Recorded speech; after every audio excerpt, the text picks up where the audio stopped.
Tonight we descend into the heavy silence of Duxbury to unravel the chilling case of Lindsay Clancy. As your room fades to black, listen closely to the details of a tragedy that defied explanation and haunted a quiet town. Let the darkness settle as we explore the shadows of this story. There is a photograph that nobody took, but everyone who knew Lindsay Clancy can see it clearly when they close their eyes. It is sometime in the middle of the night.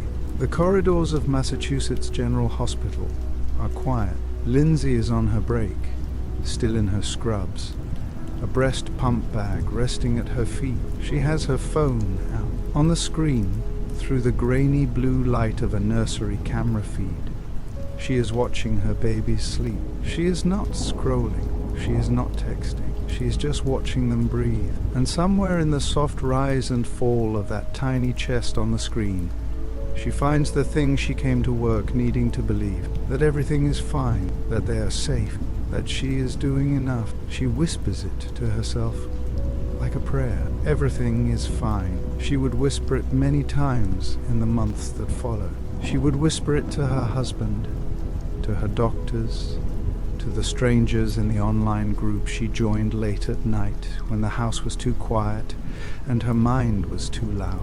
She would say it so many times and in so many ways that the people around her almost believed it. Almost. On January 24th, 2023, in the basement of a house on Summer Street in Duxbury, Massachusetts, 3 children stopped breathing. Their names were Cora, Dawson, and Callan. They were 5 years old, 3 years old, and 8 months old, and their mother was Lindsay Clancy. How does a woman who watched her children sleep through a phone screen, who negotiated her work schedule so she could be home more, who filled parenting forums with questions and filled her children's lives with love, how does that woman end up in a basement doing the unthinkable? That is the question this story is going to answer, and the answer is not what most people assume. Have you ever watched someone you love slowly become someone you do not recognize? Have you ever looked at a person who seemed completely fine on the surface and felt,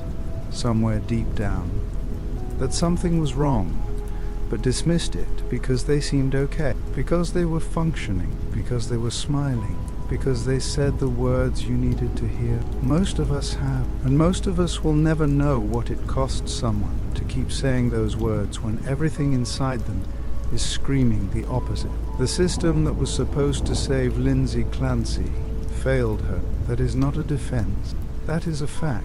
And by the time you finish this story, you will understand exactly how it happened, why it happened, and what it means for every mother who has ever sat alone in the dark watching her children breathe, whispering to herself that everything is fine. Before we go any further, if you believe that truth matters more than headlines, that a story this important deserves to be heard in full before any judgment is passed, hit the like button now and subscribe to Bedtime Black Files Stories. This community exists for people who want the whole truth. Stay with me, because this story is far from simple. Lindsay Clancy was born and raised in Wallingford, Connecticut, a quiet suburban town not far from the Massachusetts border. She grew up as Lindsay Musgrove, the daughter of Paula and Mike Musgrove, and by every account she was the kind of child who made a room feel warmer simply by walking into it.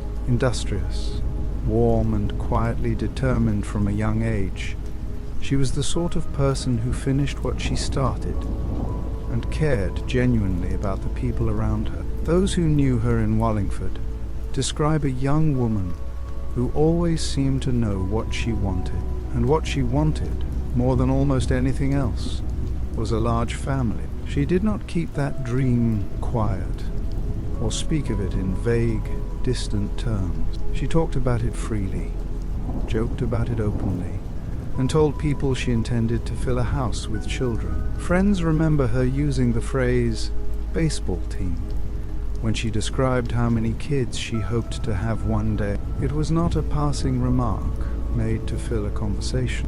It was a vision she carried with her long before she had the first name to put on it. There was a quality about Lindsay that people from her hometown consistently returned to when they were asked to describe her. She made the people around her feel genuinely seen, not in the way of someone who had learned the right things to say, but in the deeper and rarer way of someone who was truly curious about the lives of others. That quality would follow her into adulthood, into nursing school, and eventually into the labor and delivery ward of one of the most prestigious hospitals in the country. Paula and Mike Musgrove raised a daughter who believed that caring for others was not a burden, but a calling. By the time Lindsay left Connecticut, that belief was already the architecture of how she moved through the world. It was in the questions she asked.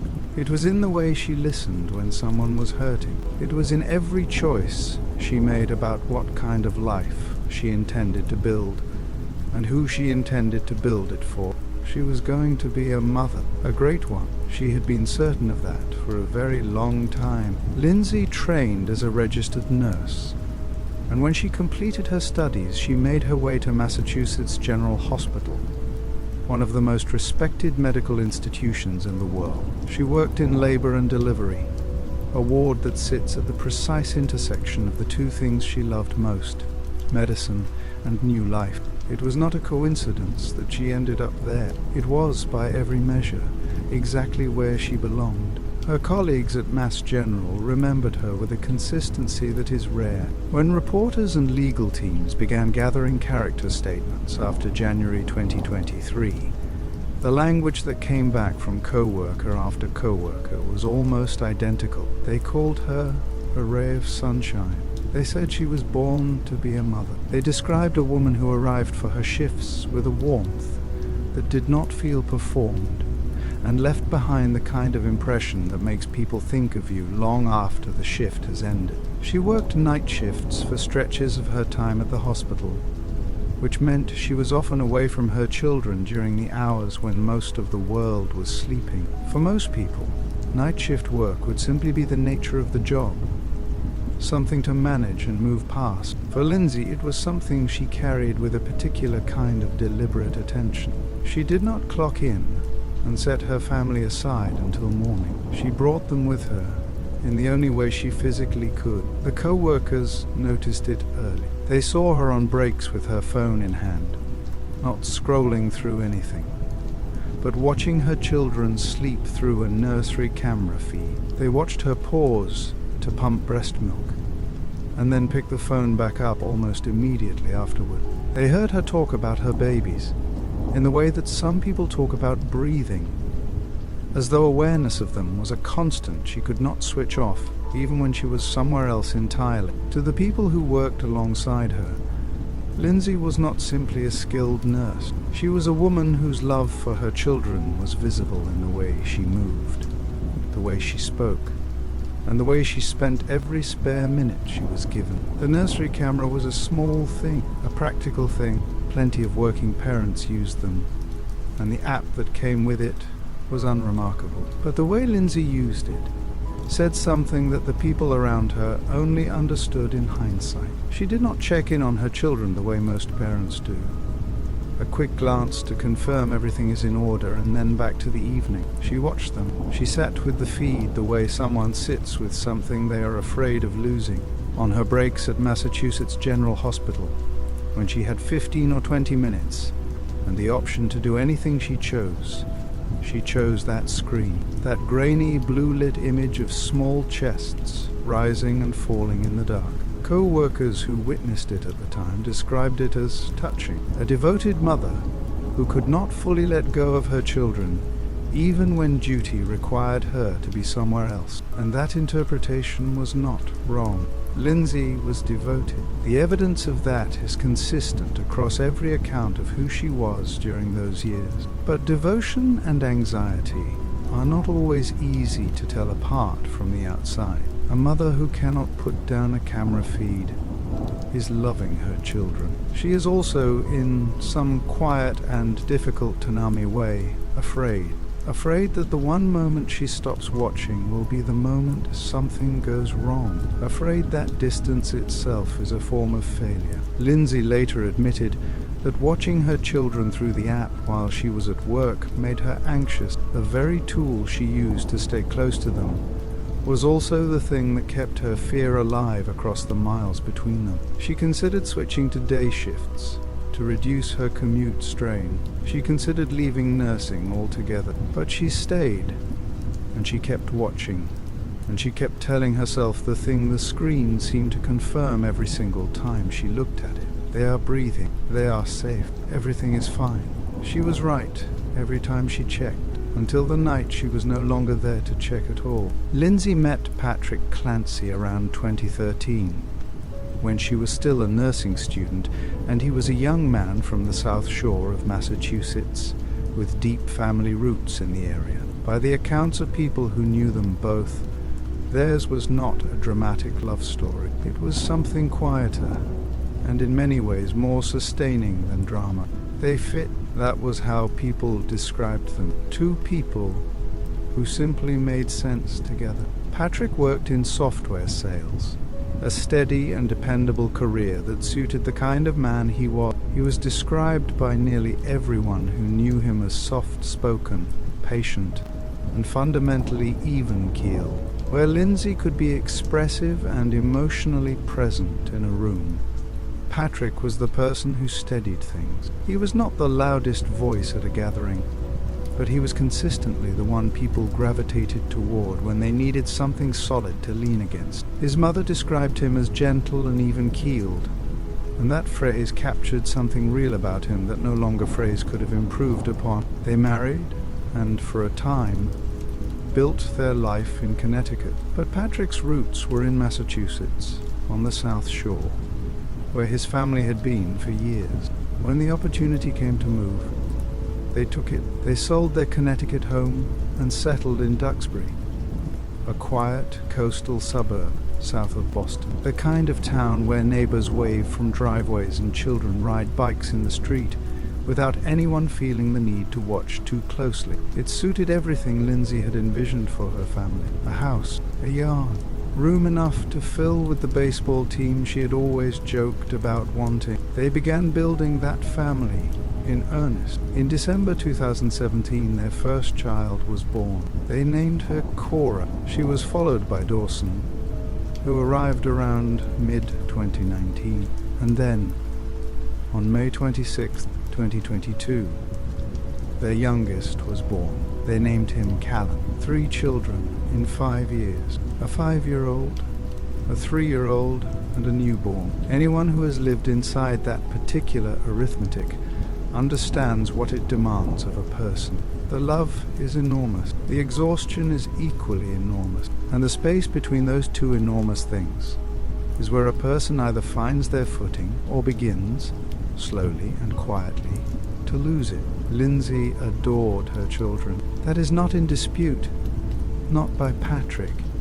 Not by Paula and Mike Musgrove. Not by the friends who later wrote letters to the court when everything had fallen apart. She once described motherhood in writing as all-consuming, and then immediately said that she believed in balancing that consuming quality with genuine care for oneself. She believed it. She wrote it down. She meant every word of it. What she could not yet know, standing in the Duxbury house with a newborn in her arms and 2 small children asleep upstairs, was how far from that balance she was already beginning to drift, and how little time remained before the drift became something that no one around her could reach far enough to stop. Lindsay Clancy had 2 public faces, and they were not entirely different from each other. They were more like 2 versions of the same truth. One lit a little brighter than the other. On Facebook, she was the mother her friends expected to see. She posted about her children with the kind of warmth and pride that reads as genuine because it was. She documented milestones, shared small moments, and presented a life that looked from the outside like the one she had always wanted. The posts were loving. The photographs were full of children and a mother who looked in every frame like she was exactly where she was meant to be. But Lindsay also sought out corners of the internet that were not lit for an audience. She joined private online support groups for mothers navigating postpartum depression, anxiety, and the particular kind of exhausted rage that nobody warned you about before you had children. These were not spaces for performance. They were spaces for honesty, and in them, Lindsay was honest. She asked questions that mothers with everything under control do not need to ask. She read the experiences of other women with the focused attention of someone searching for recognition, looking for proof that what she was feeling had a name, and that the name was not something to be ashamed of. She found a community there. She found language for things she did not yet know how to say out loud to the people who were standing right in front of her. After Callan was born, she posted on Facebook about struggling to maintain her new routine. The word she used was definitely. She was definitely struggling.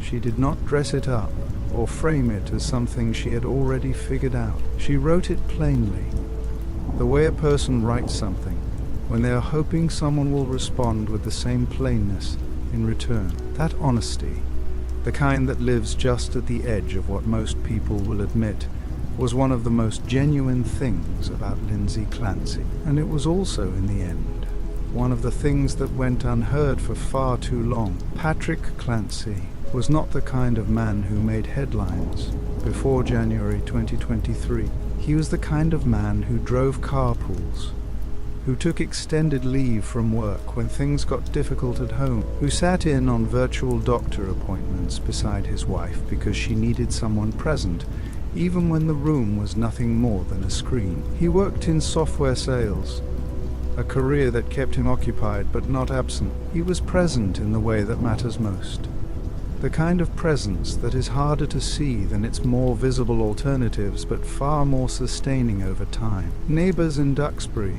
described him as friendly. Colleagues described him as reliable. His mother described him as gentle. None of these words are dramatic, and that is precisely the point. When Lindsay began struggling after Callan's birth, Patrick did not look away. He noticed the sleeplessness that refused to resolve. He noticed the way she sat on the couch in the early morning hours, when the medication had worn off and the anxiety came flooding back with nothing to hold it. He noticed that the virtual psychiatry appointments were growing shorter while the list of prescriptions was growing longer, and the combination made him deeply uneasy. He started accompanying her to appointments. He sat beside her during sessions, not because she had asked him to, but because he could see that something was wrong, and attending felt like the only concrete thing he could offer. His concern was genuine. His attention was genuine.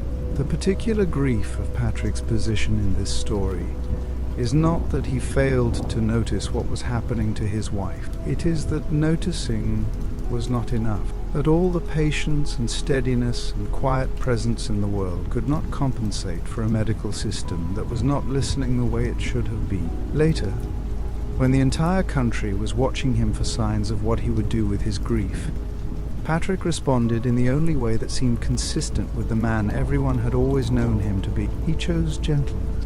He chose forgiveness. And that choice would say more about who Patrick Clancy was than anything else in this story. From the outside, the Clancy home on Summer Street in Duxbury looked like everything a family was supposed to be. The children's bikes were parked outside on ordinary days. The yard was tidy. Lindsay and Patrick were the kind of neighbors who waved from the driveway and whose children played in the street the way children in quiet coastal suburbs are supposed to play. Nobody who lived near them reported anything unusual in the months before January 2023. Nobody flagged a conversation that troubled them or recalled a detail that stayed with them long after. The family blended seamlessly into the texture of a town that was itself unhurried and unremarkable in the best possible way. Inside the house, the picture looked similar on the surface. 3 children who were clearly loved, a husband who was present, a mother who had sacrificed sleep, convenience, and personal time in pursuit of the kind of motherhood she had always believed in. The rooms held all the ordinary evidence of a young and busy family. toys, a carefully managed schedule, a nursery camera monitor on the counter, a breast pump bag positioned near the door for the nights when Lindsay had to leave. Neighbors described the Clancys as friendly and completely normal. And that description was not a polite fiction invented after the fact to make sense of what happened. It was an accurate account of what the family genuinely presented to everyone around them. What the world around them could not see was what was building inside Lindsay. The sleeplessness, stretching from days into weeks. The anxiety that had long since stopped being manageable. The prescriptions multiplying without her getting better, and the voice she would later describe hearing. Low, insistent, and telling her things that no mother should ever be made to hear inside her own mind. None of that was visible from the driveway. None of it appeared in the photographs. The Clancy family, from every angle the neighborhood could see, had nothing wrong with them at all. That quiet, ordinary appearance was the cruelest part of everything that came next. The neighborhood looked right. The family looked right. And Lindsay Clancy, to anyone watching from the outside, looked like a woman who had built the life she had always wanted and knew exactly how fortunate she was to have it. But what the neighborhood could not see, and what no camera feed could capture, was what was happening inside her mind. Have you ever been in a room full of people who were supposed to help you and walked out feeling more alone than when you walked in? Have you ever sat across from someone whose job it was to listen? A professional, a trained provider, someone with a framed credential on the wall, and realized halfway through the appointment that the decision had already been made before you opened your mouth? Have you ever been handed a prescription when what you needed was for someone to stop, look at you directly, and actually hear what you were trying to say? That is the experience Lindsay Clancy lived through, repeatedly. In the months before January 24th, 2023, she was not hiding. She was not silent. She showed up to appointments. She filled out intake forms. She answered every question placed in front of her. She told the people responsible for her care, clearly, consistently, and with increasing desperation, that she was not okay. And what came back to her, time after time, was another medication added to a list that was already too long. Here is the core of what happened in the months before those 3 children stopped breathing. A woman reported escalating panic, severe insomnia that refused to respond to treatment, obsessive fears about her children's safety, and eventually a voice inside her head issuing commands she could not silence. And the system surrounding her responded not with the level of care that situation required, but with a prescription list that kept expanding while she grew more distant from herself with every week that passed. That is not speculation. That is what the records show. What follows is the truth of what Lindsay lived through, month by month, appointment by appointment, night by sleepless night. The first indication came after Dawson was born. Dawson arrived around mid-2019, Lindsay and Patrick's second child. In the weeks and months that followed, something shifted in Lindsay in a way she could not easily name and could not ignore. She had prepared herself for exhaustion. Every mother entering her second postpartum period understands that exhaustion is part of the agreement. What she had not prepared for was the texture of the anxiety that arrived alongside it, not the ordinary, manageable worry that parenthood carries with it as a matter of course. Something with greater density, something that remained when the baby was sleeping and the house was quiet, something that did not respond to reassurances or to her own deliberate attempts to reason past it. She sought therapy during this period and received medication to help stabilize her mood and bring the anxiety to a level she could function within. The treatment helped enough that she was able to continue. She returned to work. She cared for her children. She kept the life she and Patrick had built moving forward, the way people maintain difficult things, not by eliminating them, but by learning to carry them without letting them show. What the postpartum period after Dawson revealed was something clinically significant about Lindsay's mental architecture that had not been visible before. Not fragility in the sense of weakness, because Lindsay was not a weak person by any available measure. What it revealed was that her nervous system, under the specific and compounded pressures of the postpartum period, did not regulate the way it needed to. That distinction matters, not because it changes what ultimately happened, but because it explains why the people around her kept underestimating what was coming. The anxiety that followed Dawson's birth had edges. It was difficult, but it was containable. It responded, at least partially, to the tools she was given. That partial response, the fact that it did not consume everything, may have been what made it easier for the people around her to believe the worst was behind her. It was not. Callan was still ahead of them. Callan was born on May 2006, 2022. He was the third child, the youngest, and by all appearances he arrived into a home that was ready to receive him. Lindsay and Patrick had done this before. They understood the rhythms of a newborn. They had the experience, the equipment, and the family support structure that most parents hope to have assembled before a third child comes along. On paper, this should have been their most prepared postpartum period, and their smoothest. It was the opposite. Within weeks of Callan's birth, Lindsay's anxiety did not settle into the difficult but manageable state she had learned to navigate after Dawson. It accelerated. The insomnia that followed was not the ordinary sleep deprivation of early parenthood.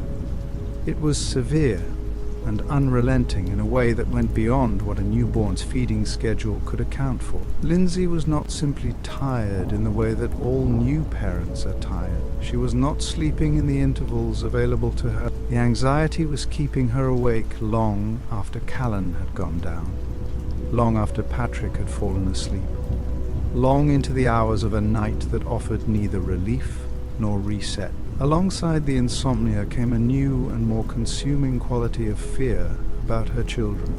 Not general parental concern, but obsessive and intrusive. She fixated on a vein mark she noticed on Cora, becoming convinced it indicated a serious underlying genetic condition. The fear was not responsive to logic, to Patrick's reassurances, or to her own nursing knowledge, which should have provided clinical context. It occupied her fully, without pause, the way a thought occupies a mind that has lost the ability to set things down. By late summer 2022, panic was no longer an occasional visitor in Lindsay's days.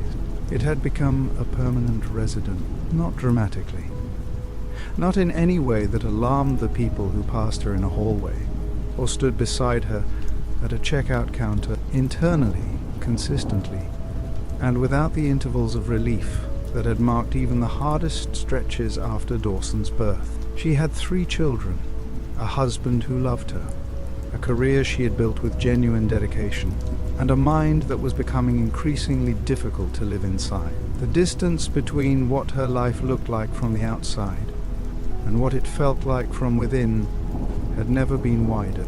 By September 2022, approximately 4 months after Callan's birth, Lindsay could no longer absorb what was happening to her privately. She was anxious about returning to work after maternity leave. The insomnia had not improved. The panic was reliable in a way that wellness had stopped being. She reached out for psychiatric treatment and was seen by a telehealth psychiatrist who assessed her presentation and arrived at a diagnosis of generalized anxiety disorder. The diagnosis was not unreasonable given what she presented on the surface. Generalized anxiety disorder is a recognized and treatable condition, and the prescription that followed, Zoloft, a selective serotonin reuptake inhibitor commonly used as a first-line treatment for anxiety, was a clinically standard response. A diagnosis had been made. A medication had been prescribed. The system at this point appeared to be functioning as intended. Within days, Lindsay knew something was wrong. Rather than settling her anxiety, Zoloft made things worse. She described feeling awful, more anxious than she had been before the prescription, more agitated, less capable of sleep, and sinking into a depression that had not been the defining feature of her presentation before the medication began. The drug that was supposed to help her had, in her body and her brain at that particular time, produced the reverse of its intended effect. This kind of paradoxical response is not unheard of in psychiatric medicine, but it demands a swift clinical reassessment and a meaningful change in approach. A patient who worsens on medication is telling the prescriber something important about what is happening inside them. What happened instead was that more medications were added, not as a carefully constructed response to evidence that Zoloft was causing harm, not with the kind of coordinated re-evaluation that a deteriorating presentation should prompt from a responsible clinical team, but incrementally. One prescription layered onto another, each new medication targeting a symptom that the previous one had either failed to address or actively introduced.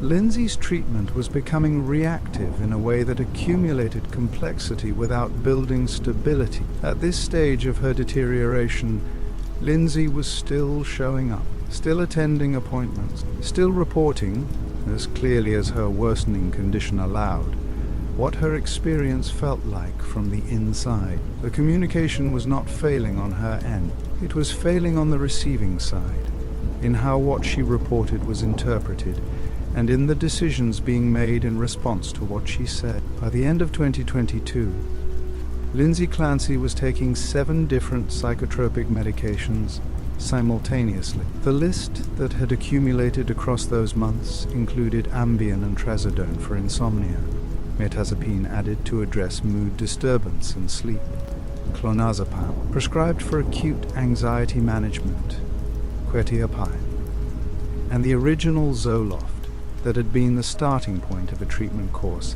that had produced no meaningful improvement. Each addition carried a clinical rationale when viewed in isolation. Viewed together, the picture they composed was of a woman being medicated for the effects of her medications, each new drug addressing a symptom that the previous one had introduced or failed to resolve. The cumulative effect was something Lindsay described in her own words. She said she felt disconnected, not calmer, not more stable, not closer to the person she recognized as herself, disconnected, as though the medications had not quieted the worst of what she was experiencing, but had instead placed a layer of interference between her and her own perception of the world. She was physically present in her home, present with her children, present in the appointments where she kept reporting that nothing was improving, but she was experiencing all of it from behind something she could not name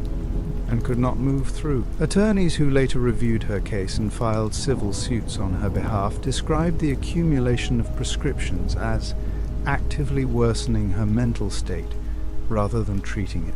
They returned specifically to her word, disconnected, because it was not a clinical term handed to her by a provider. It was the word Lindsay herself had chosen to describe what was being done to her mind by the very drugs prescribed to help it. The significance of that disconnection in the full context of her situation deserves to be understood clearly. Prolonged, severe sleep deprivation on its own is enough to compromise a person's hold on reality over an extended period. Layered onto 7 interacting psychotropic medications that were not producing improvement, what emerges is not a portrait of a woman receiving care.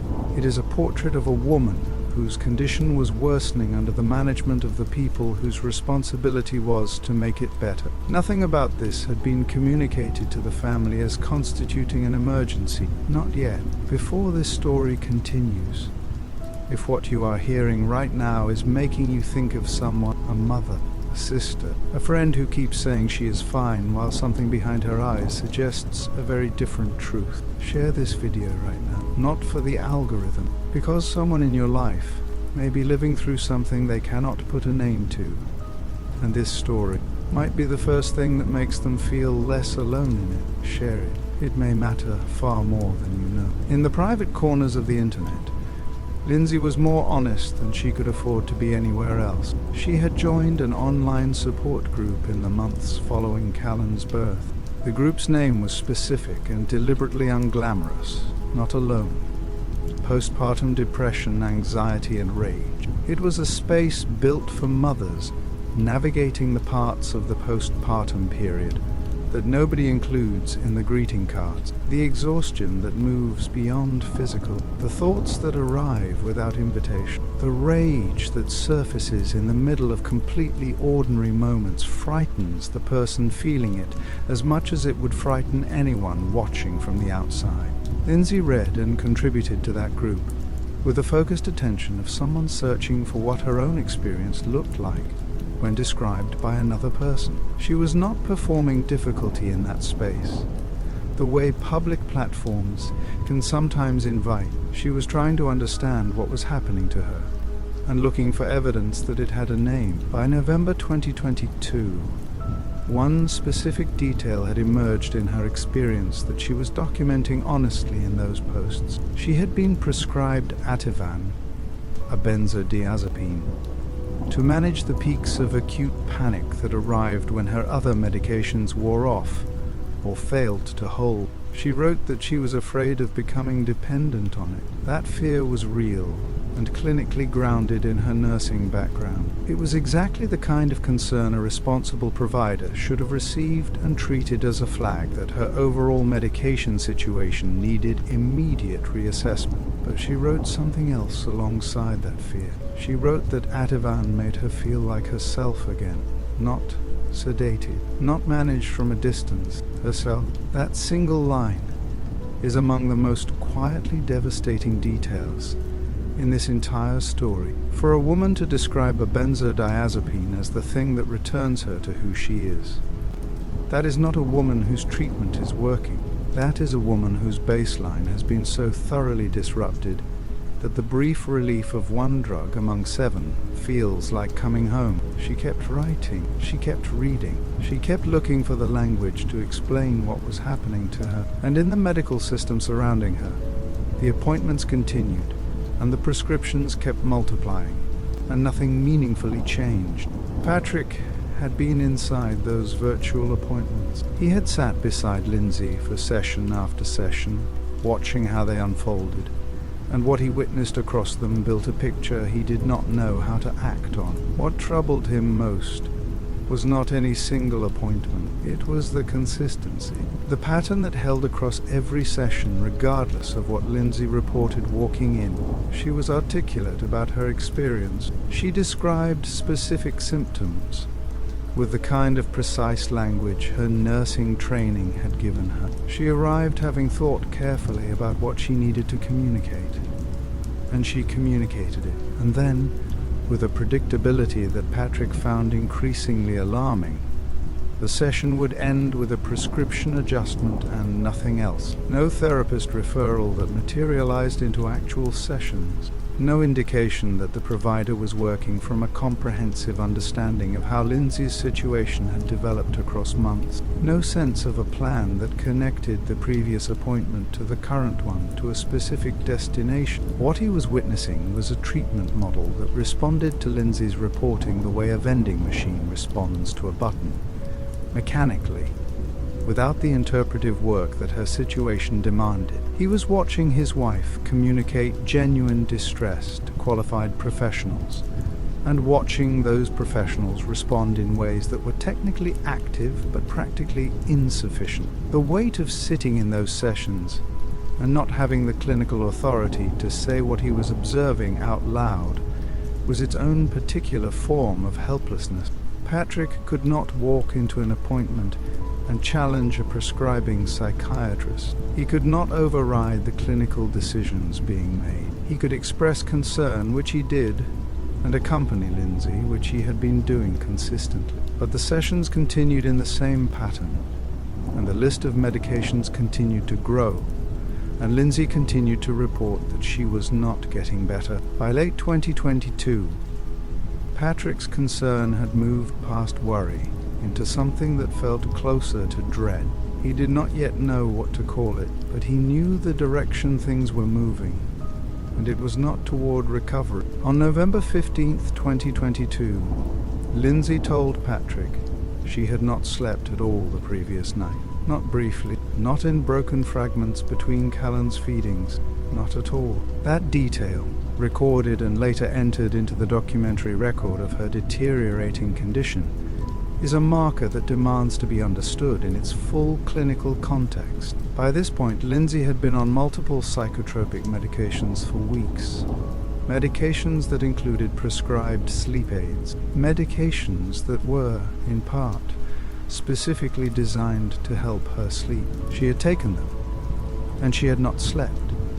And when the morning came, she was still awake, and the medication had worn off, and there was nothing between her and whatever her mind became in the absence of that chemical management. What Patrick saw that morning was not a tired woman working through a difficult stretch. He saw Lindsay on the couch, rocking. That word, rocking, appeared in accounts later shared by sources familiar with the scene, and it carries a specific clinical weight that the word tired does not. Rocking is the body attempting to manage a nervous system under a level of acute distress that language has become insufficient to hold. She was not crying. She was not speaking. She was waiting for the Ativan to take effect so that the edge of what she was experiencing might soften briefly before it returned. Sleep deprivation at this severity, medication resistant, persisting across weeks in a postpartum woman already showing signs of serious psychiatric deterioration, is not a symptom to observe from a distance. It is not an indication to prescribe something new. It is a clinical signal that the current treatment model has failed, and that the level of care required has moved beyond what outpatient management can provide.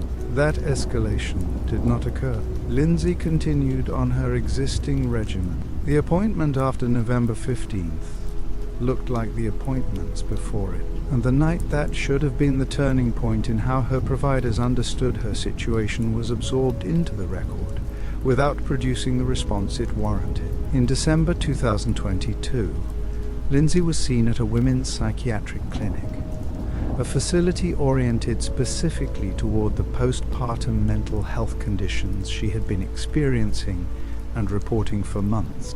She arrived with a history. There were records, there were medications, there was documented evidence of severe insomnia, treatment-resistant anxiety, feelings of disconnection from herself and her surroundings, and thoughts of harming herself and her children that had been frightening enough to prompt her to reach out to crisis services. The picture she presented at that clinic was not subtle.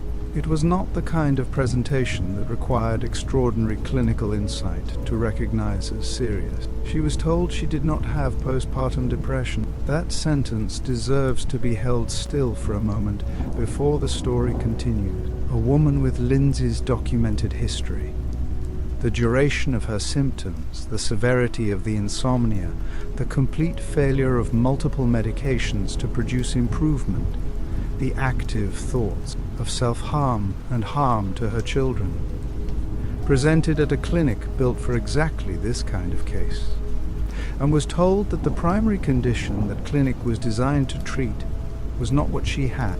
There was a hospitalization. She was admitted, assessed over the course of a few days, and then discharged. The stay was not long enough for the kind of comprehensive, sustained evaluation and stabilization that her presentation called for. The discharge did not come with a treatment plan that matched the severity of what had brought her there. And when she left the facility, she returned to the same house, the same children, and the same mind that had been moving in a dangerous direction for months without adequate interruption.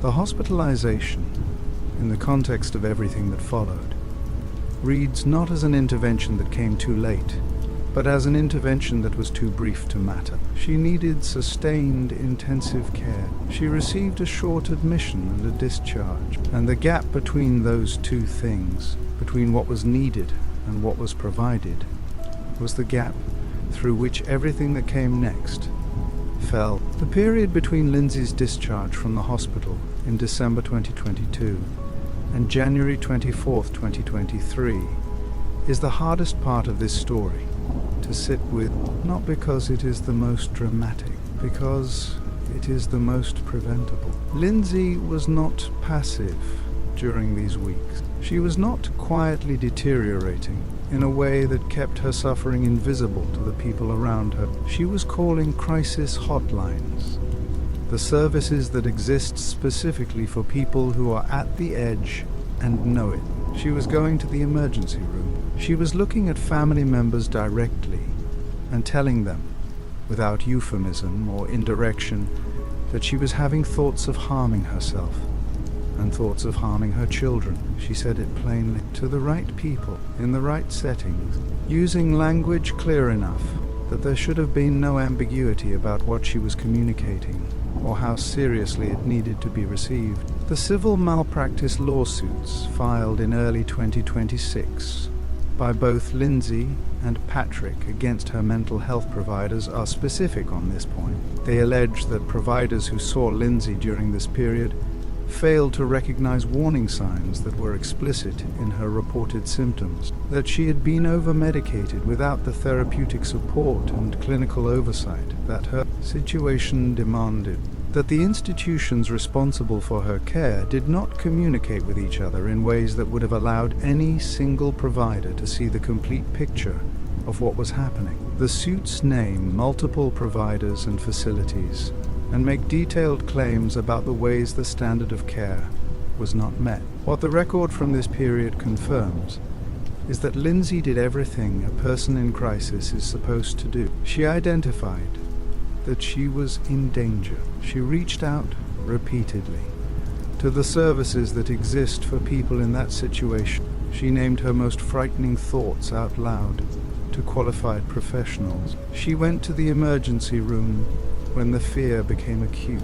She used crisis lines in the hours when other options were closed. Each time, she was returned to the same house, the same children, the same mind, and no one assembled what she was telling them into a picture that matched the emergency it already was. In January 2023, something changed in Lindsay's experience that moved it into territory qualitatively different from anything that had come before. She began hearing a voice, not a metaphor, not the kind of intrusive thought that arrives as a feeling and gets described in approximate language after the fact. An external voice, male, specific in what it commanded and impossible to silence. The voice told her that her children would struggle without her, that they would suffer, that the only available option was for her to die, and that before she died, she needed to act to ensure her children did not have to live through what was coming. In a day program,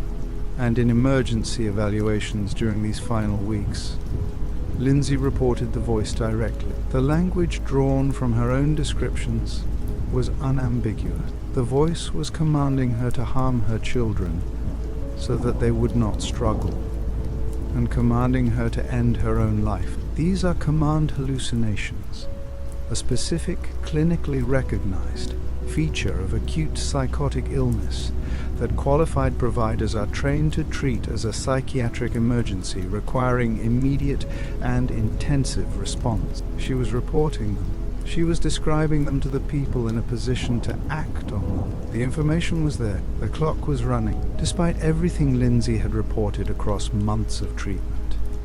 The insomnia, the disconnection, the medication failures, the self-referrals to crisis services, the stated thoughts of harming herself and her children, and now an external voice issuing specific commands. No formal diagnosis of psychosis was made before January 24th, 2023.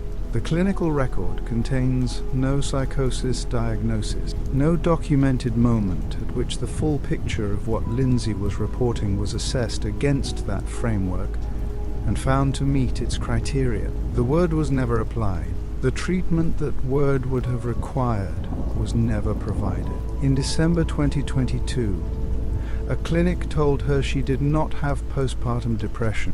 By January 2023, She was hearing a voice commanding her toward the unthinkable. The distance between those 2 points is the distance between what the system saw and what was actually happening inside her. On January 24th, 2023, that distance ran out entirely. There is a house on Summer Street in Duxbury, Massachusetts, where 3 children once slept, while their mother watched them breathe through a phone screen from a hospital break room miles away. On the evening of January 24th, 2023, those 3 children were in that house.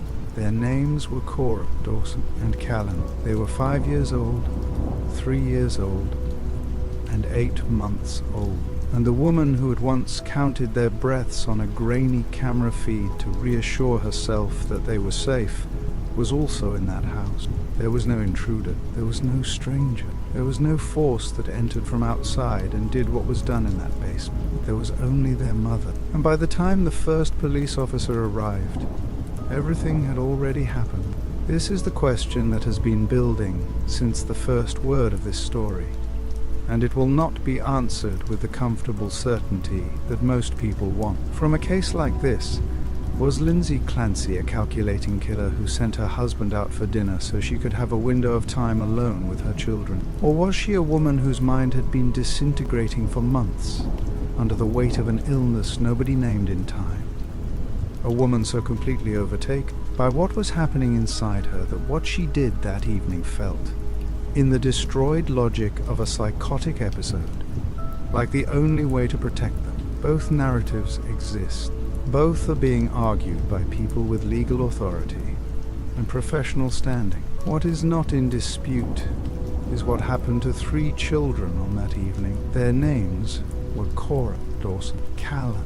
They are the moral center of this story, and they will be treated as such throughout everything that follows. The morning of January 24th, 2023 began without any visible indication that it would end the way it did. Lindsay took Cora to a pediatrician appointment that morning. It was a routine checkup, the kind of appointment that appears on a family calendar weeks in advance and carries no weight beyond the ordinary logistics of keeping a 5-year-old's health records current. Cora was 5 years and approximately 1 month old.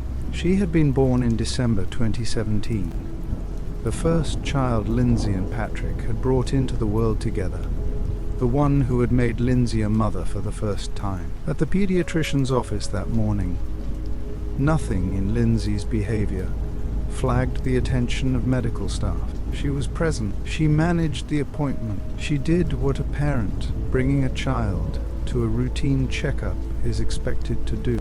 Later testimony from hearings confirmed that the visit proceeded without incident and without any indication from Lindsay that she was in crisis, or that the day ahead of her was going to be anything other than a continuation of the difficult but ongoing life she had been living for months. Cora did not know that morning that anything was wrong. She was 5.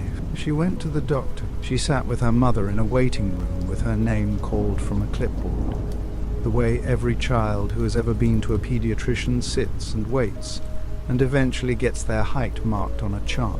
Nothing about that morning should have been her last, and yet, within hours, she was gone. While Lindsay took Cora to the pediatrician that morning, Patrick was at work. This detail is not incidental. It matters, because it establishes that January 24th, 2023 began as a day constructed entirely from normal pieces. A mother taking a child to the doctor, a father at the office, the youngest child at home, the middle child in the care of whoever was present. The architecture of an ordinary Tuesday in a family that had been trying for months to hold ordinary things together around an increasingly severe internal crisis. Patrick had no reason that morning to believe the day would be different from any other day in a stretch of difficult days that had been accumulating since Callan's birth the previous May. Lindsay had been struggling, that was known. The appointments had been happening. The medications were being taken. He was watching and worrying and showing up in every way available to him. He went to work.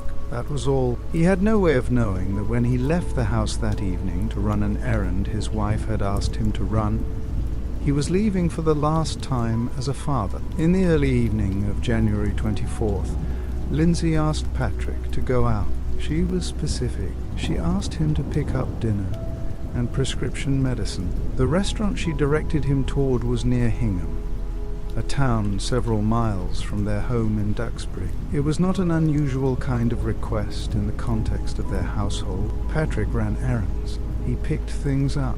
He had been managing the practical logistics of their family with quiet consistency throughout the months of Lindsay's deterioration, and a request to go out for food and medicine would not have registered as anything beyond an ordinary task on an ordinary evening. He agreed.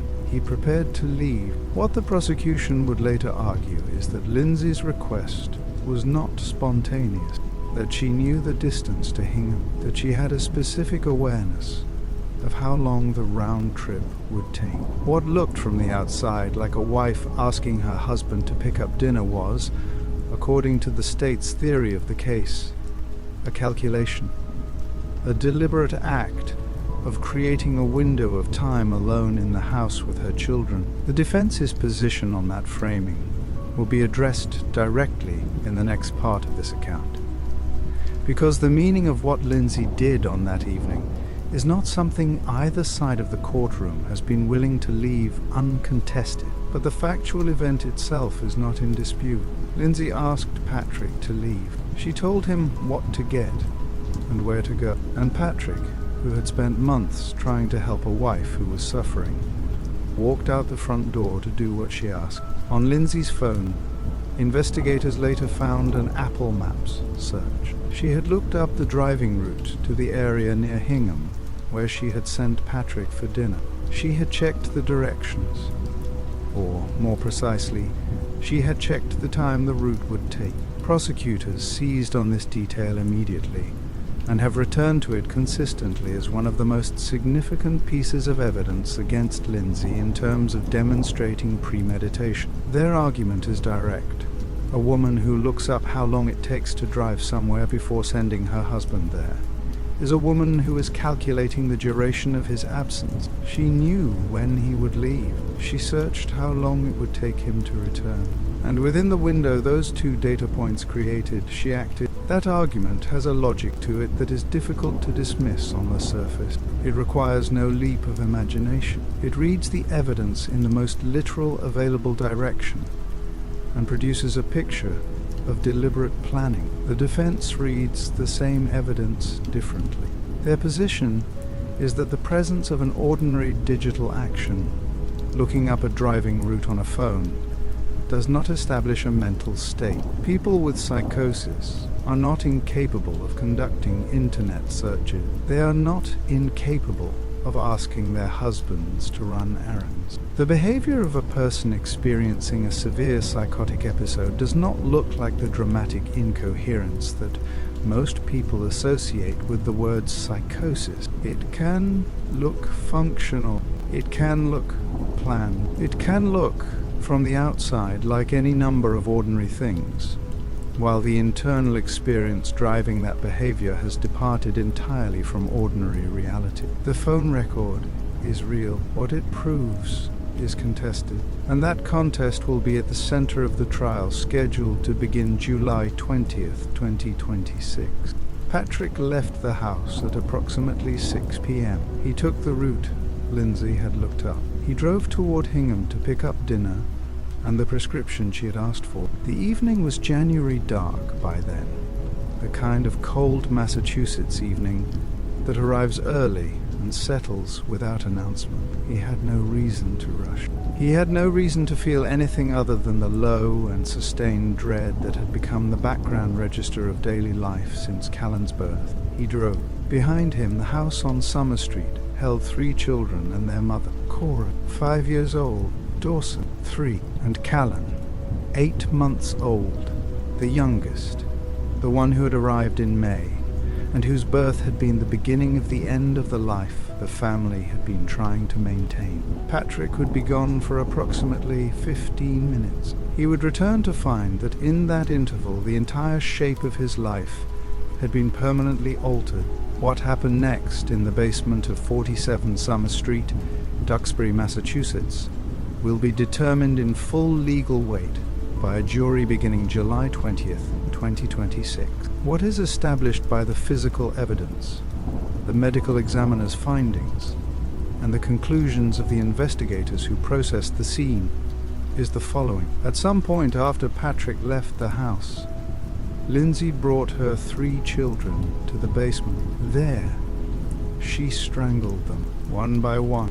She used exercise resistance bands, the kind of elastic fitness equipment found in countless homes, unremarkable in any other context, stored in a home used by a woman who had been managing her physical health alongside the collapse of her mental health for months. She used the bands to compress the airways of each of her children in succession. Cora first, then Dawson, then Callan. Those 3 names deserve to be said plainly and held before any forensic language is applied to what happened to the people who carried them. Cora was 5 years old. She was old enough to understand the world around her in the way 5-year-olds understand it, partially, beautifully, without the armor of adult skepticism. She was the child who had made Lindsay a mother for the first time. Dawson was 3. He was at the age children begin to construct sentences with the full confidence of someone who has just discovered the power of words. Callan was 8 months old. He had been in the world for less than a year. They were in the basement, the room where children's things are often stored. Bikes, toys, the overflow of a young family's accumulated life. The room that neighbors would later describe as unremarkable in every way the outside of a house can be described as unremarkable. What drove Lindsay in those minutes is the question the courts will continue to argue. Whether the voice that had been commanding her since January, the external male voice telling her that her children would suffer, that the only available option was for them and for her to be released from what was coming, was present in that basement, present in what it was demanding.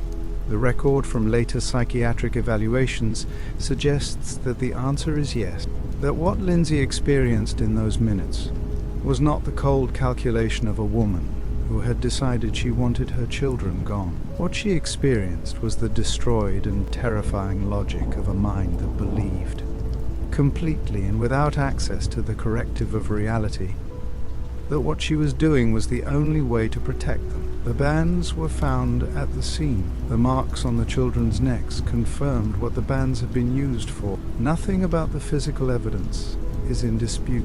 The neighbors heard nothing. That detail appeared consistently in the accounts gathered by investigators in the days following January 24, and it has stayed in the public record because of what it reveals about the nature of what happened in that basement. There were no screams reported, no sound of disturbance that traveled through the walls of the house on Summer Street and reached the awareness of anyone living nearby. The absence of sound is not evidence of anything comforting.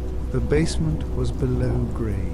The children were small, and what the neighbors' accounts confirm is only that the street outside continued in its ordinary January evening, while 3 children died inside a house that from every exterior angle looked completely undisturbed. That is perhaps the detail that sits most heavily in this account, not the violence itself, which the evidence documents, but the silence surrounding it. A neighborhood going about its evening, cars in driveways, lights in windows, and in one house, in a basement that nobody could see into, 3 names that will never be spoken aloud by the people who gave them again. After the children, Lindsay turned to herself. Investigators later reconstructed what she did in the minutes that followed the deaths of her children from the physical evidence found at the scene. She cut her wrists,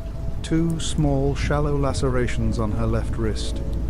A non-dominant hand, she cut her neck. The wounds were not immediately fatal, but they were deliberate and self-directed in a way that left no ambiguity about intent. She then went to the second floor of the house. At some point, the precise sequence was established by the physical evidence and the 911 call timeline.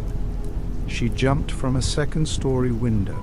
The fall did not kill her, it injured her severely. She also, at some point during this interval, swallowed a quantity of her prescribed medications. That attempt also failed to produce the outcome she was, by every available measure, attempting to produce. The three attempts, the cuts, the jump, the pills, form a picture of a woman who did not stop after her children were gone, who directed the same intent toward herself without pause, who, in the framework the defense will present at trial, had been commanded toward exactly this sequence of events by a voice that had been building toward it for weeks. She survived all three attempts. She was found outside the house, semi-conscious, by the first responders who arrived on Summer Street at 6:15 p.m. She was gravely injured, but she was alive, and the legal process that would follow from that survival is still unresolved as of this account. At 6:11 p.m., a 911 call went out. The call was placed by a third party, not by Lindsay, who was by that point severely injured from the window jump, and not by Patrick, who was still driving back from Hingham, a bystander or a relative. The specific identity of the caller has not been disclosed in the public record. Reported that a woman had jumped from a window at 47 Summer Street in Duxbury. The call established the timeline that investigators would work backward from in the hours and days that followed. 6:11. That is when the sequence of events that had been building since May 2022, since September 2022, since December 2022, since the January nights when a voice had been telling Lindsay what she needed to do. That is when that sequence became visible to the outside world. 11 minutes after Patrick left at approximately 6 p.m. At least some portion of what happened in that basement had already been completed before the call was placed. The three children had already been left the way they were found. Lindsay had already gone through the window, and the house on Summer Street, which had presented nothing unusual to the neighborhood for the entire duration of the Clancy family's residence there, had already become something that could not be undone. Police and firefighters reached 47 Summer Street at approximately 6:15 p.m. They found Lindsay outside the house. She was semi-conscious, on the ground near the point of her fall from the second-story window. Her injuries from the jump already visible and severe. Paramedics stabilized her at the scene. Her condition was critical. The lacerations on her wrist and neck were documented. The broken bones sustained in the fall were assessed. She was loaded onto a stretcher and transported to Brigham and Women's Hospital in Boston for emergency treatment. At this point, the first responders on the scene did not yet know the full extent of what had happened inside the house. Lindsay was the immediate medical emergency. She was the person who was visible, who was injured, who required stabilization before anything else could be assessed. The call had reported a woman jumping from a window, and a woman jumping from a window was what they had found. What was inside the house had not yet been discovered. That discovery was seconds away. And when it came, the nature of what police and emergency personnel were responding to changed from a medical crisis into something that would require a different category of response entirely. First responders entered the house and found the three children in the basement. Cora and Dawson were unresponsive when emergency personnel reached them. The response was immediate. Both children were airlifted to Beth Israel Deaconess Hospital. They were pronounced dead shortly after arrival. Cora was 5 years old. Dawson was 3. They did not survive the night of January 24th, 2023. Callan was found barely breathing. He was 8 months old, the youngest, the one who had arrived into the world on May 26th, 2022, the same birth that had marked the beginning of Lindsay's most severe deterioration. He was life-flighted to Boston Children's Hospital, where a medical team worked to sustain him. The scene in the basement was processed by law enforcement in the hours that followed. The children's bodies were examined. The evidence was catalogued. The instruments used were identified. And somewhere in the middle of all of that procedural activity, the documentation, the photography, the chain of custody protocols, 3 names that had once been spoken with joy in a delivery room were now being entered into a criminal record. Cora, Dawson, Callan. They were not evidence. They were children. They had toys parked outside the house. They had a father who had left to pick up dinner for them. They had a mother who, in the only framework of understanding the defense will present at trial, had believed in her most broken and unreachable place that what she was doing was for them, not to them. None of that changes what they were and what they no longer were.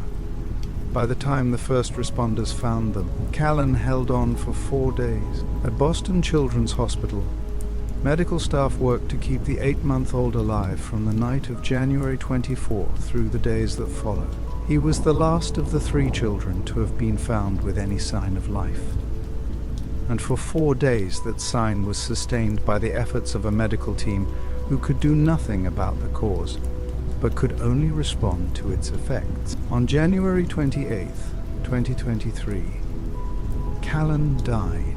He was 8 months and 3 days old. He had been born on May 26, 2022, the birth that had coincided with the beginning of the most severe phase of his mother's psychiatric deterioration. He had spent the entirety of his 8 months of life in a household where his mother was struggling in ways that the system responsible for her care failed to adequately address. He had done nothing to arrive at the end he was given. He was 8 months old.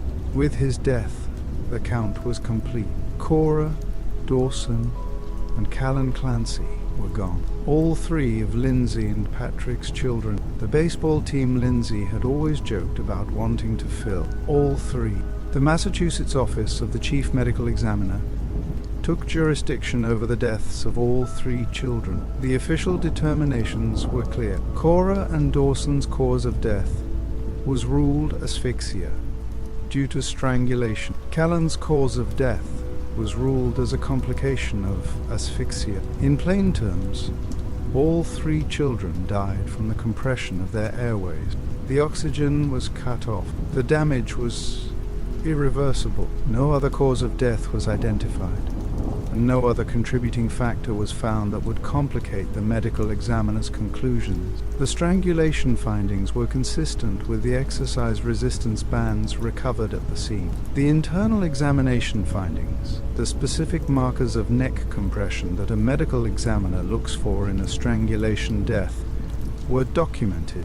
Those findings became part of the evidentiary record that investigators handed to the Plymouth County District Attorney's Office in the days following January 24. The medical examiner's determination was not contested. The cause of death was established. What remained to be determined, and what remains to be determined still, was everything that surrounded it. In the hours following the discovery of the children, Massachusetts State Police and the Duxbury Police Department began the systematic processing of 47 Summer Street.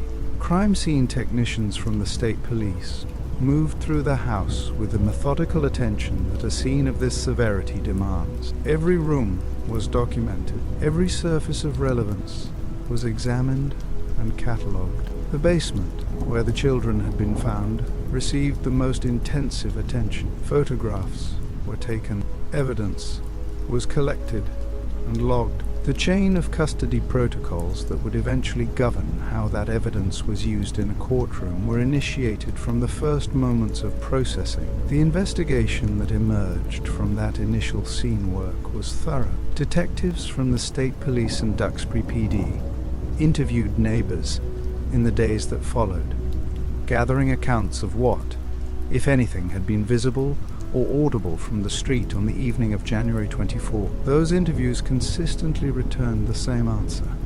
Nothing unusual had been seen or heard.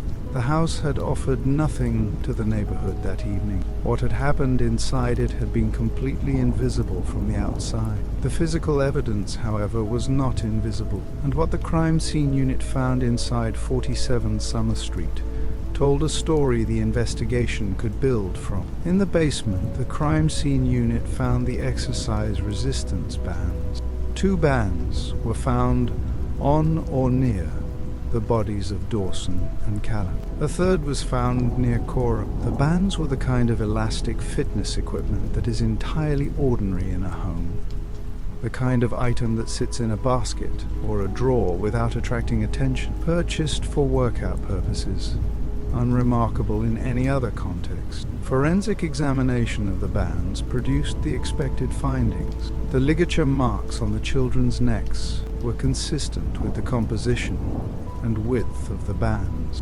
The physical match between the weapons and the injuries they had caused was documented in the crime scene unit's findings and confirmed by the medical examiner's examination. 1 band had been wrapped twice around Dawson's neck, a detail that appeared in the evidence record and that speaks to the force and deliberateness with which the strangulation had been executed. No other potential weapons were found at the scene. No evidence of any other method of harm was identified. The bands were the instruments. The documentation was clear. Investigators imaged Lindsay's phone as part of the evidence collection from the scene. The Apple Maps search was recovered from the device's data. The search showed that Lindsay had looked up the driving route to the area near Hingham where she had directed Patrick, specifically in a way that would have shown her the estimated travel time for the round trip. That data point was immediately recognized by investigators as potentially significant and was flagged for the prosecution team that would build the premeditation argument around it.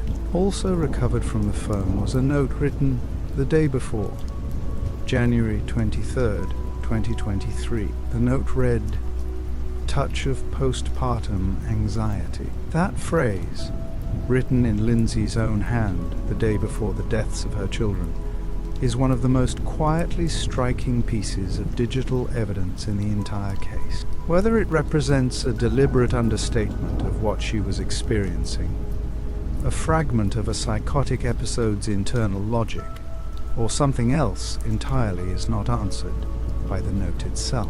It sits in the record without obvious interpretation. Prosecutors and the defense will offer competing readings of it. The jury will decide what it means. Patrick returned home to find the police already on the scene. His statements to investigators in the immediate aftermath were gathered and assessed for consistency with the physical and digital evidence. They were consistent.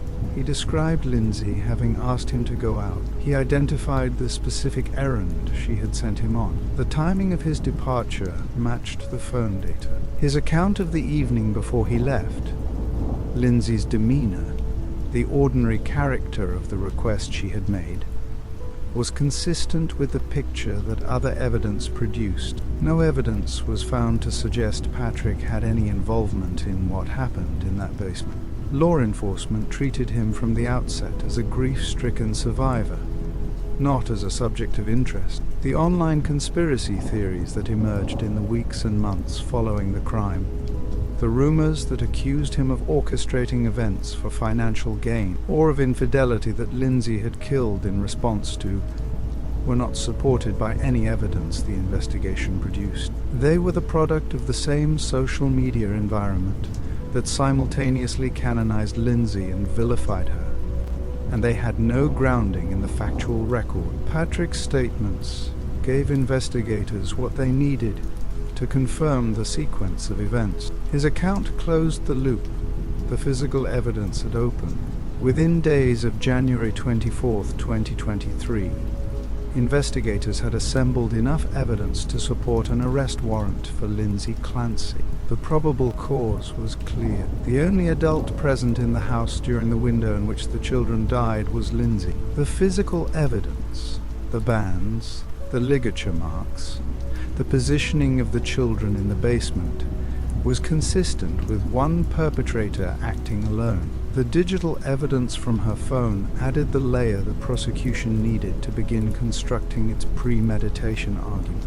And Lindsay's own injuries, sustained in apparent suicide attempts immediately following the deaths, were consistent with the behavior of the person responsible rather than a bystander or a victim of an outside threat. No evidence of forced entry was found. No evidence of any other individual in the house during the relevant window was identified. The probable cause determination was not a close call. The warrant was issued. Lindsay Clancy was formally placed under arrest as soon as her medical condition permitted her to be taken into custody. She was charged with 3 counts of murder and 3 counts of strangulation. The window jump had left Lindsay paralyzed from the chest down. At Brigham and Women's Hospital, where she had been taken by paramedics on the evening of January 24, surgeons and trauma specialists treated the injuries from her fall. She had no motor control below her sternum. She could move her arms. She could speak.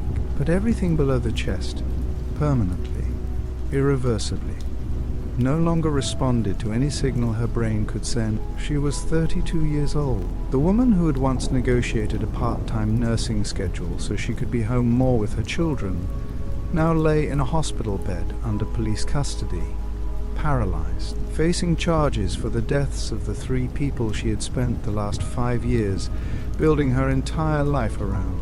She attended her first arraignment by video from that hospital bed. A bandaged neck, a wheelchair that would become permanent, a not guilty plea entered in a proceeding that lasted minutes. Later, when her medical condition had stabilized sufficiently, Lindsay was moved to Duxbury State Hospital, a secure psychiatric facility, where she remained under around-the-clock guard. It is from that facility that she has attended the subsequent legal proceedings that have moved this case, slowly and with considerable complexity, toward the trial date now set for July 20th, 2026. The house on Summer Street was sold. Patrick moved. The neighborhood that had described the Clancy family as friendly and normal went back to its ordinary life. And what had happened inside that house on an ordinary Tuesday evening in January 2023 waited in courtrooms and in legal filings and in the minds of everyone who had followed the story, for whatever answer a jury would eventually be asked to deliver. On February 7th, 2023, 14 days after the deaths of Cora, Dawson, and Callan, Lindsay Clancy was formally arraigned in Plymouth County. The proceeding was conducted by video from her room at Brigham and Women's Hospital. The charges were read aloud: 3 counts of murder, 3 counts of strangulation, 6 charges in total, covering 3 children whose names had by then been spoken on news broadcasts across the country. Lindsay entered a plea of not guilty to each count. Her defense attorney, Kevin Reddington, stood on record as her appointed counsel. The prosecution of the case was assigned to Jennifer Sprague of the Plymouth County District Attorney's Office. The arraignment established the formal legal posture of a case that would move slowly and with considerable complexity through the Massachusetts court system over the next 3 years. Bail was not a consideration. Lindsay remained in custody at the hospital under police guard, her medical condition too severe for any other arrangement. The proceeding was brief. The charges were serious, and the question that every person watching the video feed of that arraignment was carrying, the question of how this had happened and who was responsible for it, had no answer yet that a courtroom had produced. That process was only just beginning. On September 15th, 2023, a Plymouth County grand jury returned a formal indictment against Lindsay Clancy. The indictment carried 3 counts of murder and 3 counts of strangulation. The same charges that had been read at the February arraignment, now formalized through the grand jury process, that Massachusetts law requires before a murder case can proceed to trial. The return of the indictment was not a surprise. The evidence assembled by Massachusetts State Police and the Duxbury Police Department in the weeks following January 24 had been specific and consistent, and the grand jury's finding of probable cause to proceed reflected that no charges were filed against any other individual. The indictment named Lindsay Clancy alone. The Plymouth County District Attorney's Office released a statement confirming the charges. Jennifer Sprague, leading the prosecution, made no public comment beyond the formal release. Kevin Reddington, representing the defense, entered no public statement in response. The case moved forward, and the machinery of the Massachusetts court system began the long work of preparing it for trial. Among the most significant legal battles of the pre-trial period was the defense's motion to bifurcate the trial. Kevin Reddington filed the motion on Lindsay's behalf, arguing that the proceedings should be split into two distinct phases. In the first phase, a jury would determine the facts of what happened, whether Lindsay had killed her children, which the defense was prepared to stipulate to in writing. In the second phase, the same or a different jury would evaluate the question of criminal responsibility, whether Lindsay had the mental capacity, under Massachusetts law, to be held legally accountable for what she had done. Reddington formally offered that Lindsay would admit in writing to having killed Cora, Dawson, and Callan, on the condition that the sanity question be reserved for a separate proceeding. The logic of the motion was that separating the two questions would allow the jury to assess each one without the contaminating overlap of competing narratives running simultaneously. Judge William Sullivan denied the motion in April 2026. His reasoning acknowledged the overlapping nature of the evidence, that the same facts relevant to what happened were also relevant to Lindsay's mental state at the time, and concluded that splitting them would create more confusion than clarity. The defense appealed the denial to a Massachusetts appellate court. That court also rejected the request. The result is that the trial beginning July 20th, 2026 will be a single combined proceeding. Every piece of evidence, from the Apple Maps search to the command hallucinations Lindsay reported, will be presented to the same jury at the same time. The defense and the prosecution will argue their competing narratives simultaneously, and the jury will be asked to hold both in mind while arriving at a single verdict.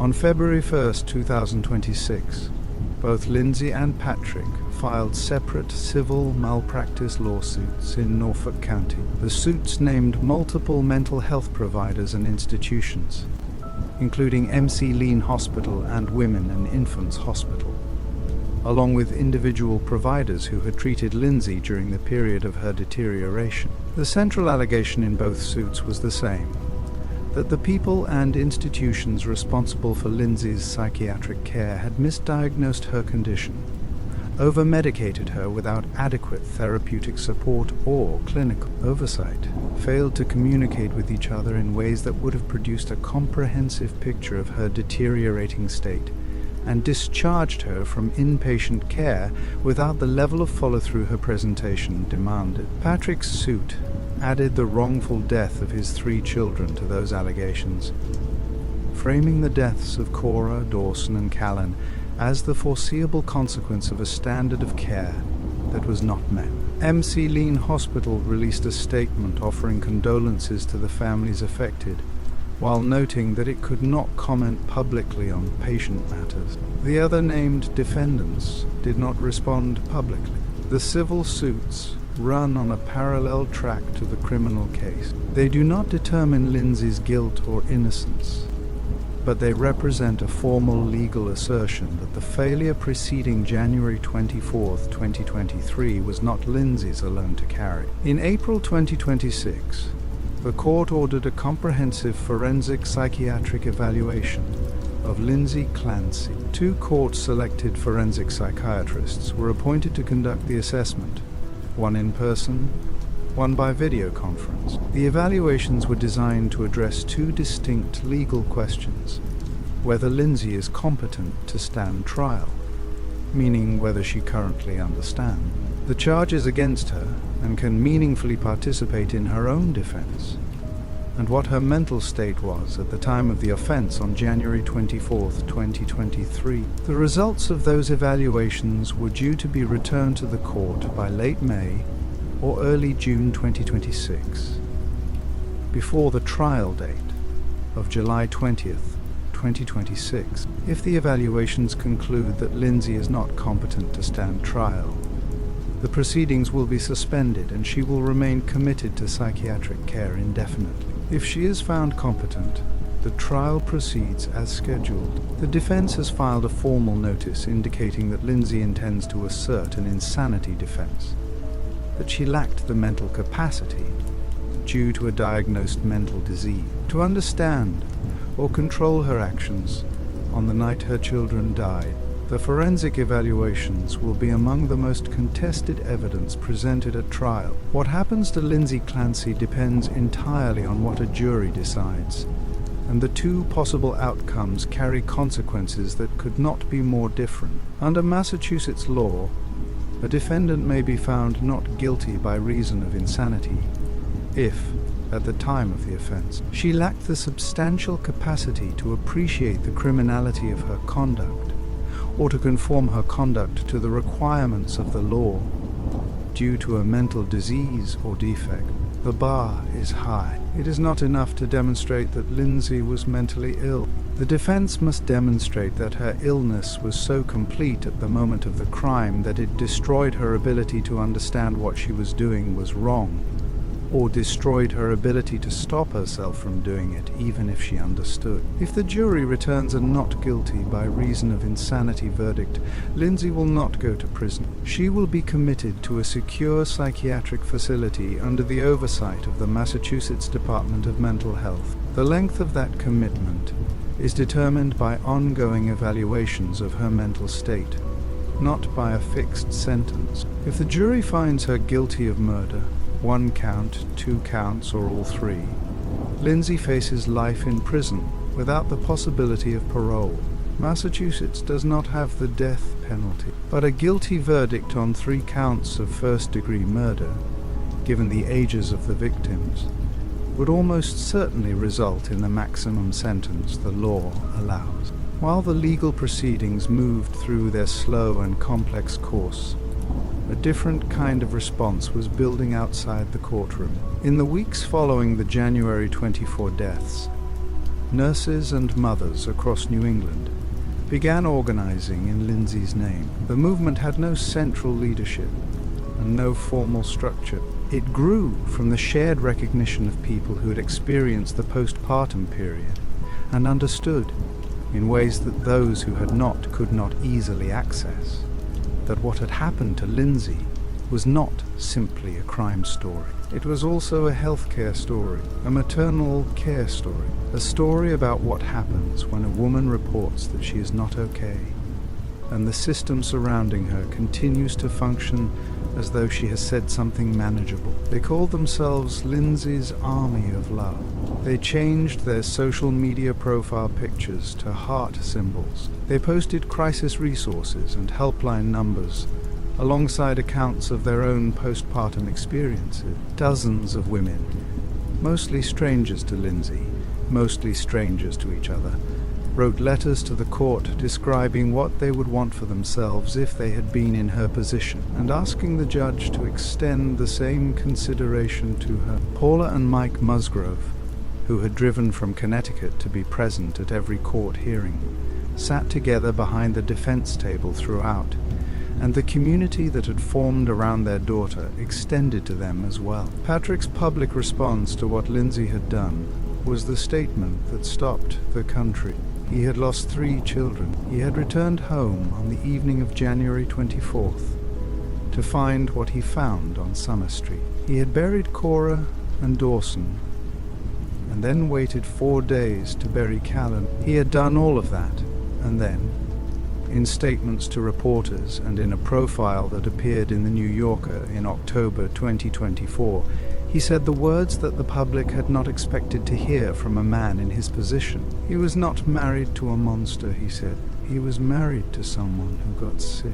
Those two sentences, in the context of what he had survived, were not easy words. They were not words that arrived without cost. Patrick did not minimize what had happened to his children by offering them. He did not suggest that Lindsay's illness erased the weight of what Cora, Dawson, and Callan had lost. He was simply telling the truth about the woman he had known before January 24th, 2023, and refusing to allow the worst moment of her life, and of his, to be the only thing either of them was permitted to be. That refusal, quiet and absolute, became the moral language of everything that followed. A GoFundMe campaign was established in the aftermath of the deaths, originally intended to cover funeral expenses for the 3 children. Patrick asked the public to extend compassion to Lindsay alongside their grief for Cora, Dawson, and Callan.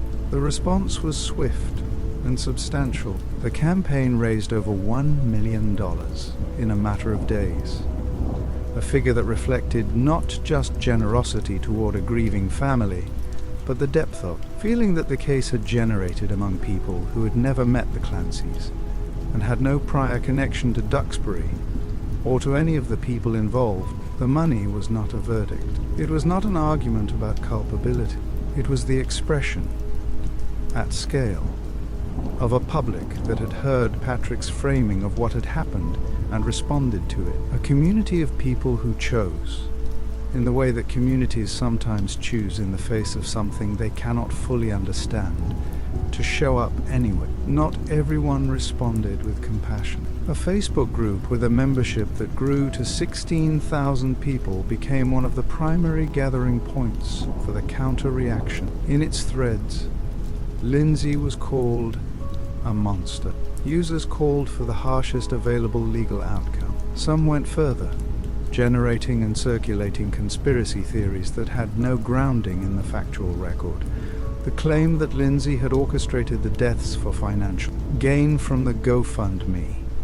The accusation that Patrick had been unfaithful and that Lindsay had killed the children in an act of revenge comparable to the mythological figure of Medea. Events organized in Lindsay's support were cancelled after organizers received threats. Friends of Lindsay who had spoken publicly in her defense were harassed online in ways that extended beyond disagreement into coordinated targeting.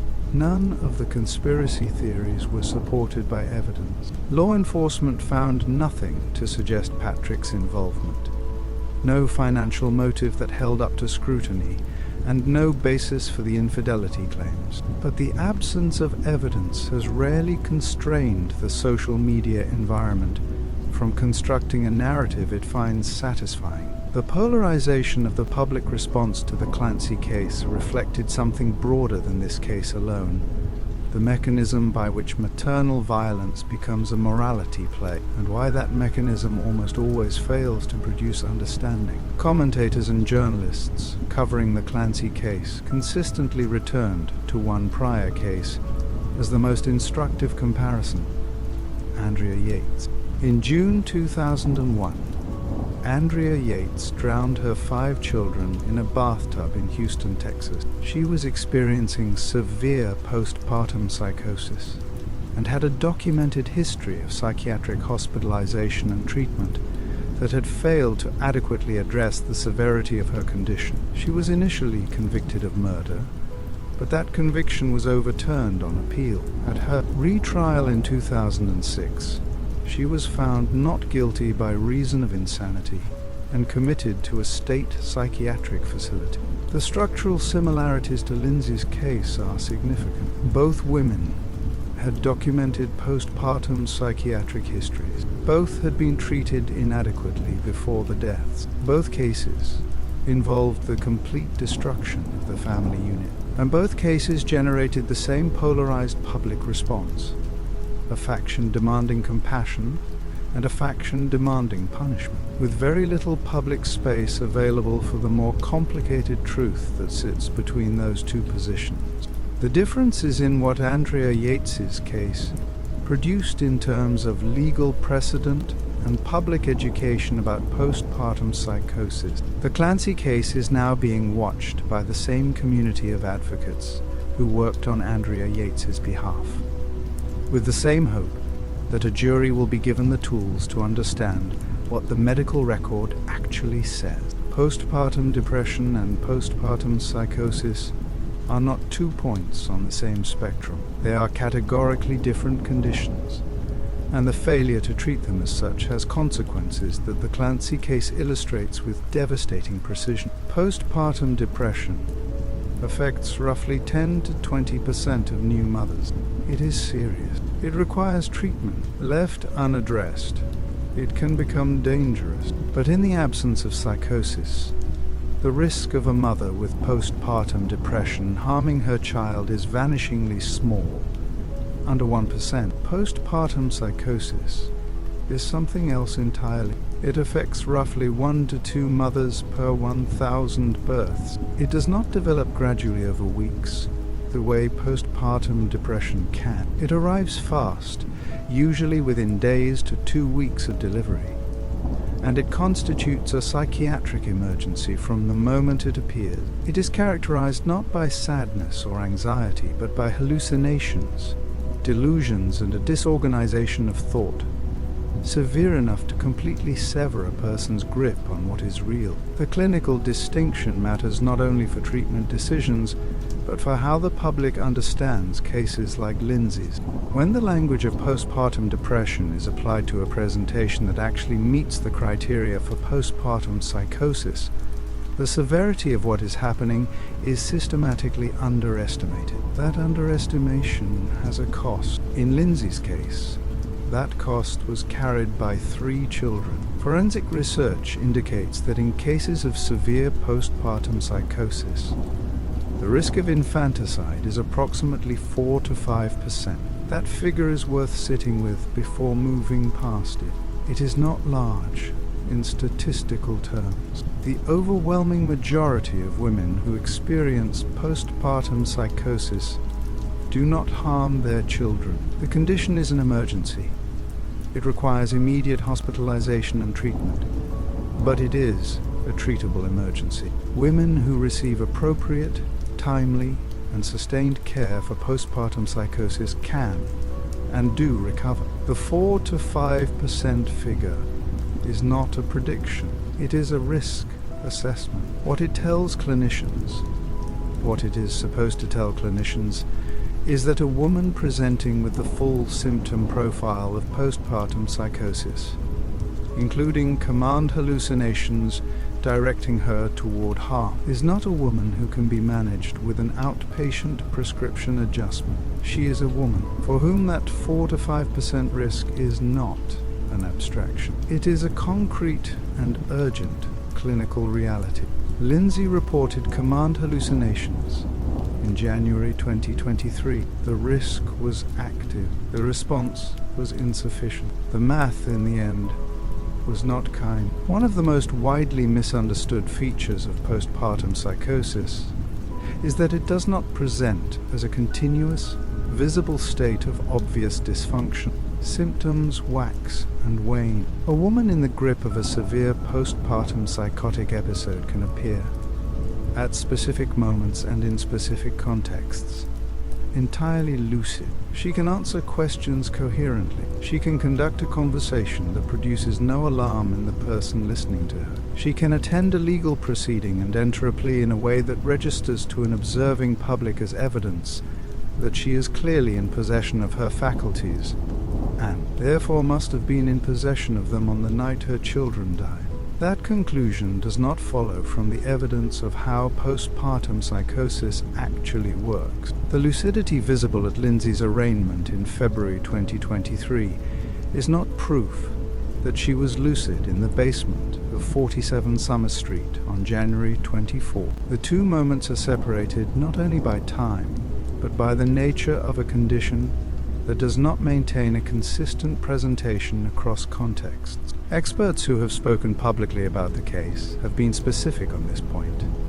A woman can appear calm and oriented in a courtroom and still have been completely overtaken by psychosis at the moment the charge is described. Forensic research classifies maternal filicide according to the motivational framework that underlies each case. The categories include psychotic filicide, altruistic filicide driven by a distorted belief that the children will be protected by death, filicide related to an unwanted child, fatal abuse, and cases involving a partner's coercion. Lindsay's case carries the hallmarks of psychotic filicide with altruistic features, the particular and devastating category in which a mother kills her children not out of anger, not out of indifference, but out of a psychotic belief that their deaths represent protection rather than destruction. The voice Lindsay reported hearing told her the children would struggle without her. That framing, the children as people whose suffering she was trying to prevent, places her case in the same category as Andrea Yates, who drowned her children under the delusional belief that she was saving them from damnation. The difference is in the ages of the children. Postpartum psychosis most commonly involves infants. Callan, at 8 months, fits that profile entirely. Cora at 5 and Dawson at 3 are older than the typical age range associated with pure postpartum filicide. That detail does not change the clinical picture, but it is one of the features that forensic experts note when comparing this case to others in the research literature. When the public narrative around a maternal filicide case settles on the image of a calculating villain, a cold, deliberate woman who planned and executed the deaths of her children with full awareness of what she was doing, it produces a consequence that extends well beyond the case itself. Mothers who are currently struggling with postpartum symptoms, including the most frightening and shameful ones, intrusive thoughts, fears of harming their children, the impulse to confess to feelings they have been told good mothers do not have, are watching how Lindsay Clancy is being described, and what they are measuring against that description is their own experience. If the public language around this case teaches vulnerable mothers that expressing the darkest symptoms of postpartum illness makes them monsters, fewer of them will seek help. The chilling effect of demonizing language is not hypothetical. It is measurable in the silence of the women who decide, based on what they see happen to women who speak, that staying quiet is the safer choice. That silence has its own cost. Before this story reaches its close, this is the moment to ask you directly, where do you stand? Do you believe Lindsay Clancy knew what she was doing on the evening of January 24th, 2023? Do you believe the insanity defense is the right legal framework for a case built on this evidence? Or do you believe that what happened in that basement was something a system of law built around individual accountability is equipped to judge? Drop your perspective in the comments. Not a verdict, because the trial has not happened yet, and a jury has not decided, but your honest, considered view of what justice looks like in a case this complicated. This community exists to have conversations that matter. This is one of them. Like this video and share it with someone who needs to hear this story. Then stay for the final words, because they are the ones this entire account has been building toward. The question the Lindsay Clancy case leaves unanswered is the one that every serious engagement with it eventually reaches. Where does illness end and accountability begin? It is not a question the law is fully equipped to answer with the precision the situation demands.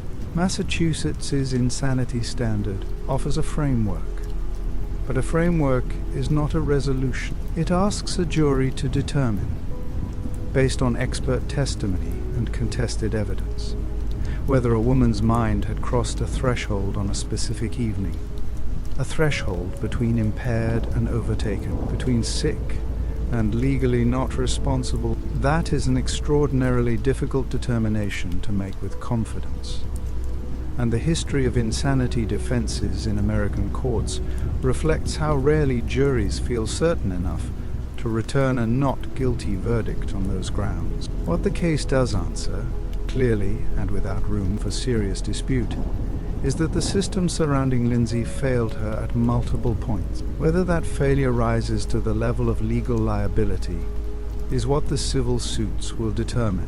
Whether it rises to the level of moral accountability is something the public is already deciding. The systemic failure argument being made in this case is not a defense strategy. It is a demand. The providers who treated Lindsay across the months between May 2022 and January 2023 were operating within a postpartum mental health system that is, by most clinical assessments, inadequate to the scope of the problem it is asked to address. Telehealth psychiatric visits that produce prescription adjustments without therapeutic depth. Brief inpatient admissions, followed by discharges into outpatient conditions that cannot sustain a person whose condition requires sustained intensive support. Providers who do not communicate with each other in ways that allow any single clinician to hold the full picture of a deteriorating patient. Lindsay moved through all of those gaps. She reported her symptoms clearly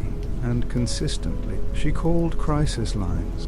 She went to the emergency room. She told people, directly and without euphemism, that she was afraid of what she might do. And the system handed her another prescription and sent her home. That is the demand this case makes of everyone who follows it. That the system be built to catch the people it is currently allowing to fall through. In a story with no clean resolution and no outcome that restores what was lost, Patrick Clancy is the person who chose the hardest available response and held it without wavering. He lost Cora, he lost Dawson, he lost Callan, he lost the family he had spent years building in Duxbury, in the house he has since sold, in the life that existed before a Tuesday evening in January changed every remaining day of his life. He lost all of that, and then he stood in front of cameras and reporters and a public that was watching him for signs of what a person is supposed to feel in that situation. And he said that he was not married to a monster. He filed a civil lawsuit. He supported the criminal defense. He chose compassion not as a performance of virtue, but as the most accurate description he had of the woman he had known before the illness took her somewhere he could not follow. That choice is not a verdict, but it is the most honest thing this story contains. This story opened with a woman in a hospital break room, watching her children sleep through a phone screen. She was not watching because the camera gave her something to do. She was watching because she loved them in a way that did not know how to rest, that could not be fully satisfied by proximity, that needed the confirmation of their breathing even across the miles between her nursing shift and their nursery. She was watching because they were the thing she had always wanted, and she was afraid of the space between herself and them. And the screen was the only bridge available to her in those hours. She whispered it to herself, watching them. Everything is fine. What this story asks you to carry with you is not a verdict about Lindsay Clancy. The jury will deliver that in a Plymouth Superior Court on a date that is still ahead of us. What it asks is a different kind of question. What does it mean to love someone and still fail them? What does it mean to reach for help repeatedly and clearly and through every available channel and find that the help is not adequate to the size of what is happening to you? 3 children are gone. Their names were Cora, Dawson, and Callan. Their father chose forgiveness. Their mother is waiting for a jury, and somewhere in all of that, a system that was supposed to catch a woman before she reached the edge is still being asked whether it understands why it did not. Hello, my friends. Thank you for tuning in on another episode on Bedtime Black Files. This is where life's most powerful lessons are revealed through unforgettable true crime events from around the world. If you're stepping into our community for the first time, I'm truly glad you're here. Thank you for joining us. Tell us where you're watching from in the comments. Consider hitting the subscribe button.